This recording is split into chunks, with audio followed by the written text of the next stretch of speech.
বিগত সরকারের আমলে ডলারের বিনিময় হার চেপে রেখে কৃত্রিম মূল্য নির্ধারণের যে অভিযোগ তার চিত্র স্পষ্ট কেন্দ্রীয় ব্যাংকের দেয়া তথ্য বিশ্লেষণে। আওয়ামী সরকারের টানা 4 বার ক্ষমতা গ্রহণের প্রথম মেয়াদ শেষে 2015 সালে টাকার অবমূল্যায়ন ছিল 10.95%। পরের 5 বছর শেষে 8.02% এবং শেষ 5 বছরে দাঁড়ায় 41.5%।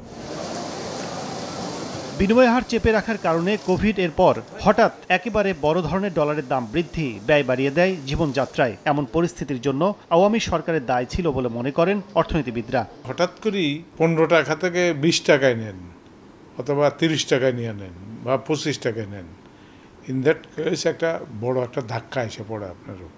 IMF এর ঋণের শর্ত হিসেবে মুদ্রা বিনিময় হার বাজার ভিত্তিক করার চাপ সামাল দিতে গেল বছরের মে মাসে ক্রলিং পেগ পদ্ধতি চালু করা হয়। এর আগ পর্যন্ত দাম ধরে রাখার উদ্দেশ্য ছিল একটি গোষ্ঠীকে সহায়তা করা, এমন অভিযোগ সংশ্লিষ্টদের। ব্যাংক খাতের কোনো পরামর্শ কেন্দ্রীয় ব্যাংক গ্রহণ করেনি বলে জানান তারা। আমরা এখন যেটা দেখতেছি আসলে এটাকে এইভাবে একবারে ধরে রাখাটা হয়তো ঠিক হয় নাই। আস্তে আস্তে যদি আমরা ডলারটাকে একটু এপ্রিসিয়েট করতাম মার্কেটের সাথে, তাহলে আমাদের অ্যাডজাস্ট হতো আমাদের সবাই।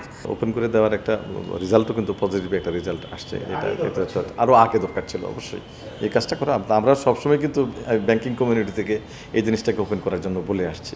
অন্তর্বর্তী সরকার দায়িত্ব নেওয়ার পর রেমিটেন্সে যে গতি এসেছে তা আগে ছিল না। ডলারের দাম বাজারে ছেড়ে দেয়া ও হুন্ডি ব্যবসা থমকে যাওয়ায় এই আস্ফালন বলছেন অর্থনীতিবিদরা। ফরমালে চাপ সৃষ্টির কারণে যেটা হয়েছে, ইনফর্মালের দিকে যাওয়ার প্রবণতা বেশি ছিল। ডলার বাহির থেকে আসতে পারত, তার থেকে কম আনার জন্য আপনি নেতিবাচক প্রণোদনা দিয়েছেন একদিকে, অন্যদিকে বেশি খরচ করার জন্য আপনি ইতিবাচক আপনি প্রণোদনা দিয়েছেন, ডলারের দাম কম রেখেছেন।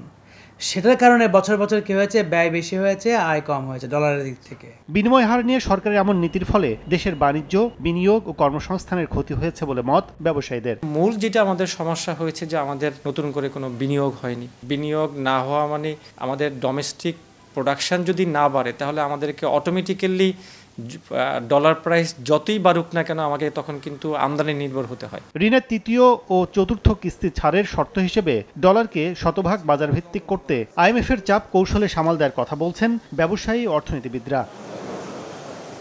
কাজল আব্দুল্লাহ, সময় সংবাদ, ঢাকা।